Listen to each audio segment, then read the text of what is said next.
और आज के वीडियो में हम क्या क्या समझेंगे, यूपीएससी क्या है, एलिजिबिलिटी क्राइटेरिया क्या है यानी योग्यता क्या है, एज लिमिट क्या है, बहुत से लोग जानना चाहते हैं कब वो अटेम्प्ट दे सकते हैं, पैटर्न क्या है एग्जाम का, और ड्यूटीज क्या होती है एक आईएएस ऑफिसर की, और क्यों ये एग्जाम मल्टी डायमेंशनल आपका व्यक्तित्व चाहता है।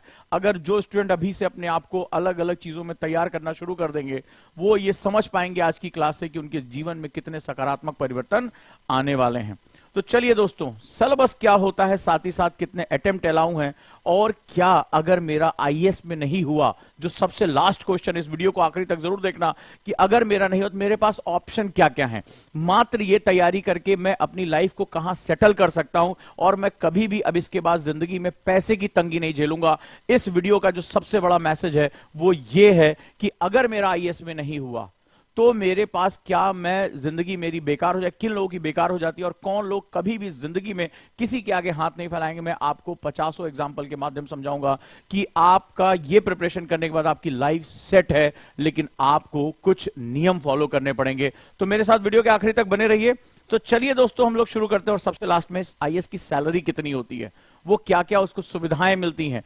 तो अब हम आगे बढ़ पड़ते हैं, शुरुआत करते हैं फुल फॉर्म के बारे में। बहुत से लोग आज जो बिगिनर होंगे इस मंच पे, जो पहली बार आए हैं, यूपीएससी क्या है, यूनियन पब्लिक सर्विस कमीशन, संघ लोक सेवा आयोग, राइट। ये एक संवैधानिक कॉन्स्टिट्यूशनल बॉडी है।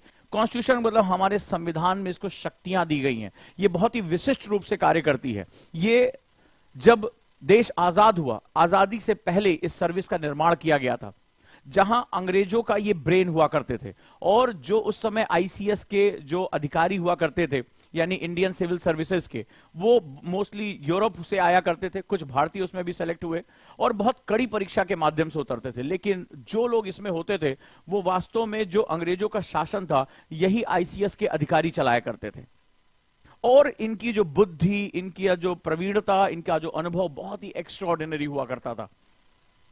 ये प्रशासन की बड़ी से बड़ी समस्याओं का समाधान करते थे। जब देश आजाद हुआ तो बहुत सी संस्थाओं को डाइल्यूट कर दिया गया, लेकिन जब भारतीय प्रशासनिक सेवा की बात आती है तो सरदार वल्लभ भाई पटेल इसे स्टील फ्रेम ऑफ इंडिया कहते हैं कि भारत के निर्माण में इन अधिकारियों की हमें बहुत जरूरत पड़ने वाली है, इनकी बुद्धिमत्ता की बहुत जरूरत पड़ने वाली है। और भारत को आज वास्तविक रूप देने वाले उस महापुरुष का यह कथन था कि इस सेवा के अधिकारी ही भारत का जो है आधार तैयार करेंगे। भारत जो आगे बढ़ेगा वो इन्हीं अधिकारियों की मेहनत पर तैयार होगा। और नो डाउट आजादी से लेकर आज तक तमाम ऐसे लोग, जो चाहे आप उनको पहचानते हो ना पहचानते हो, पर्दे के आगे पर्दे के पीछे, वो अधिकारी लगातार बेहतरीन काम करते रहे और राष्ट्र को उन्होंने आगे बढ़ाने का काम किया। वर्तमान समय में अगर हम देखें तो आज हमारे विदेश मंत्री जो है एस जयशंकर, इसी यूपीएससी एग्जाम को क्रैक करके पहुंचे। आज जो हम घरों में चैन से सो पाते हैं और आतंकवादियों को, दुश्मनों को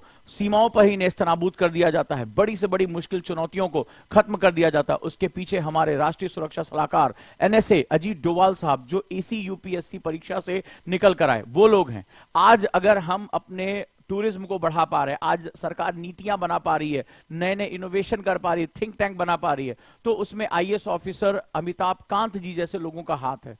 तमाम ऐसे अधिकारी हैं जो पर्दे के पीछे रह के, फ्रंट पे रह के राष्ट्र की नीतियों का निर्माण करते हैं। इनकी वजह से, इनके निर्णय लेने की क्षमता की वजह से आज हम अपने घरों में सुरक्षित सो पा रहे हैं, बड़ी से बड़ी मुश्किलों का सामना कर पा रहे हैं।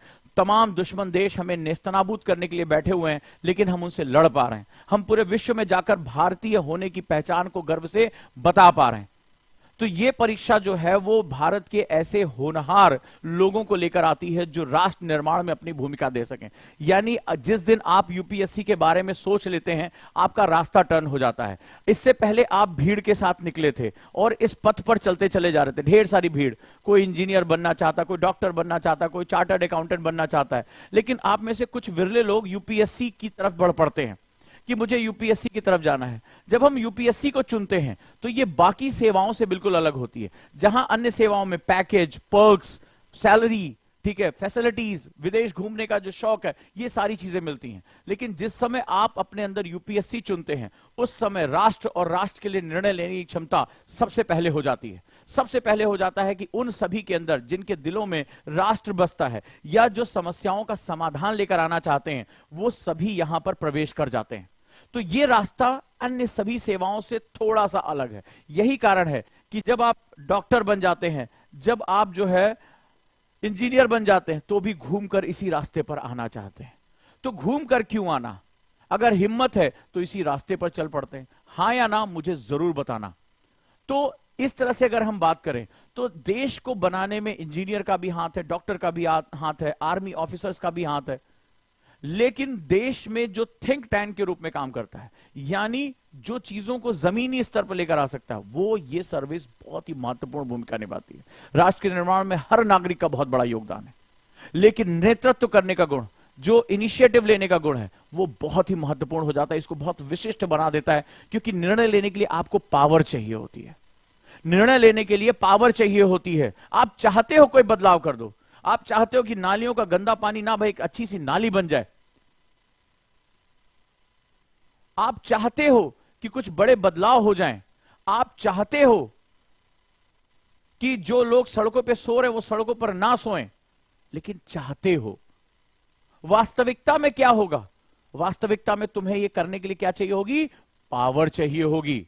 और वो पावर कहां से आएगी? वो पावर तुम्हें यह देता है, यानी आपकी चाहत को, जो आपकी विश है, उसको जमीनी स्तर पर लेकर आने की पावर देता है यूपीएससी। और जब पावर आ जाती है तो आप उस चीज को करके दिखा देते हो। हां या ना मुझे बताते रहो, मुझे पता तो चले कि जोशीले नौजवान मुझे सुन रहे हैं, जिनकी आंखों में यूपीएससी का सपना पल रहा है। और आज आपको बताऊंगा कि यूपीएससी में आपको आने का निर्णय गलत नहीं है, यह जबरदस्त निर्णय है। न सिर्फ आपकी जिंदगी, जाने कितने लोगों की जिंदगी को बदलने का निर्णय आज आपने ले लिया है।